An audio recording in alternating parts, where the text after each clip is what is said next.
बताने के लिए हमारे साथ पंडित जी मौजूद हैं। पंडित जी, यही मन में जिज्ञासा आ रही है कि आखिर ये खरमास होता क्यों है, क्यों महत्वपूर्ण है और शुभ कार्य क्यों नहीं होते इस मास में? देखिए, इन सभी चीजों के पीछे कहीं ना कहीं ज्योतिष शास्त्रों में यह वर्णित है। सब जो हमारा ज्ञान है, विज्ञान है, वो ज्योतिष शास्त्र में ही छुपा हुआ है।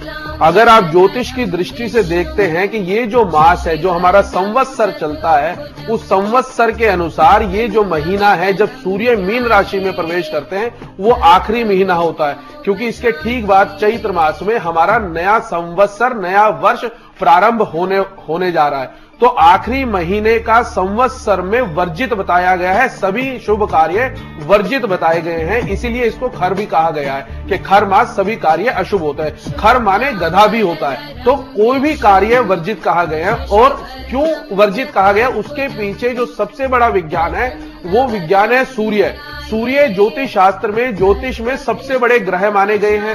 सूर्य में सब ग्रहों का राजा कहा गया है। सूर्य को पिता कहा जाता है, सूर्य को सत्ता कहा जाता है। सूर्य जगत की आत्मा है, सूर्य जगत की आंखें हैं, सूर्य जगत की रोशनी है, ब्रह्मांड की रोशनी है। ऐसा वो ग्रह जगत वाला जो अपने से 12वीं राशि में जब आ जाता है, तो कहीं ना कहीं उसका जो बल है वो क्षीण हो जाता है। और इसके साथ साथ दूसरा एक और अर्थ है, जो अगर सूर्य की राशि की गणना की जाए, सूर्य की राशि मानी गई है सिंह राशि, और सिंह राशि से सूर्य 8वें आ जाते हैं मीन राशि पे आने पे।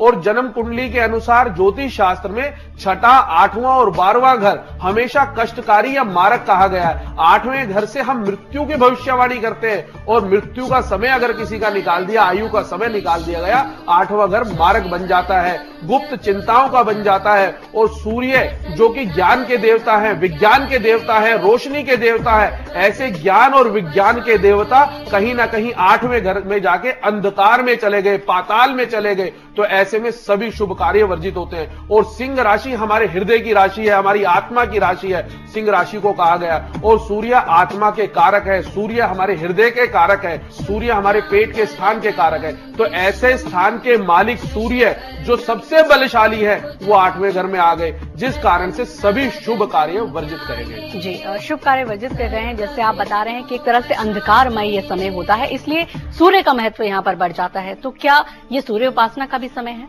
सबसे उत्तम समय कहा गया है सूर्य उपासना का, क्योंकि शास्त्रों में यह भी वर्णित है कि जब देवताओं को बल नहीं देंगे तो देवताओं को बल नहीं मिलेगा। तो देवताओं को बल तभी दिया जाना चाहिए या दिया जाता है जब वो बलहीन हो जाते हैं। बलहीन कैसे होंगे, वो ज्योतिष शास्त्र से हमें मालूम पड़ता है। जैसे वर्तमान समय में गोचर में पूरे मास तक सूर्य बलहीन रहेंगे 8वें घर में विराजमान होके, क्योंकि कुंडली के 6वां, 8वां और 12वां घर खराब होता है। तो जब आप उसको बल नहीं देंगे तो कहीं ना कहीं उसका जो क्षीणता है वो आपके ऊपर हावी होगी। जो नकारात्मक ऊर्जा है, क्योंकि सूर्य ऊर्जा के भी प्लेनेट है, सूर्य की 2 पत्नियां कही गई हैं। सूर्य प्रकृति के देवता है या प्रकृति से उत्पन्न है, सूर्य को प्रकृति की संतान भी बोला गया है। और वो 2 पत्नियां सूर्य की हैं क्या, वो है छाया और ऊर्जा। जब आप सूर्य ही बलहीन हो गए तो हमारे अंदर की ऊर्जा में कमी आ जाएगी, हमारी एनर्जी लेवल कम हो जाएगा।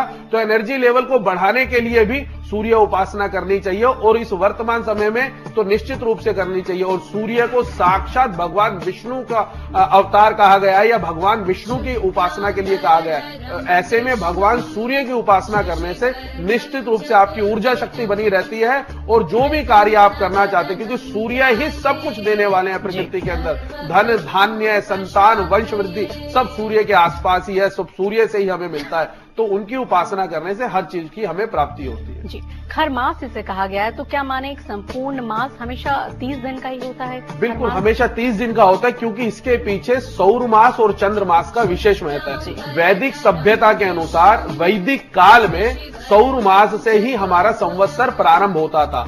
और सौर मास के अनुसार जब मकर राशि में सूर्य आते थे, तब सूर्य मकर राशि में उत्तरायण में आ जाते, तभी वो सौर मास संवत्सर का प्रारंभ होता था वैदिक सभ्यता में। परंतु आजकल चंद्र मास के अनुसार सारा हमारा संवत्सर प्रारंभ होता है। तो संवत्सर के प्रारंभ होने पे चाहे वो वैदिक सभ्यता हो या आज की चंद्रमास की सभ्यता हो, चंद्रमास और सौर मास 2 मास हैं, तो दोनों मासों में सूर्य कहीं ना कहीं आखिरी महीने में, जब चंद्रमास होता है मकर राशि में सूर्य आते हैं तो उस समय उत्तरायण होता है, और जब धनु राशि में वो प्रवेश करते हैं तो 12वीं राशि में प्रवेश करते हैं। तो 12वीं राशि का मतलब हो गया कि आखिरी महीना, संवत्सर का आखिरी महीना। तो आखिरी महीना हमेशा वर्जित शास्त्रों में कहा गया है, इसीलिए वर्जित महीने में सिर्फ पुण्यों को बढ़ाने के लिए कार्य करना चाहिए, अपने सांसारिक भोग की प्राप्ति के लिए कार्य वर्जित है। जी, ये आपने कहा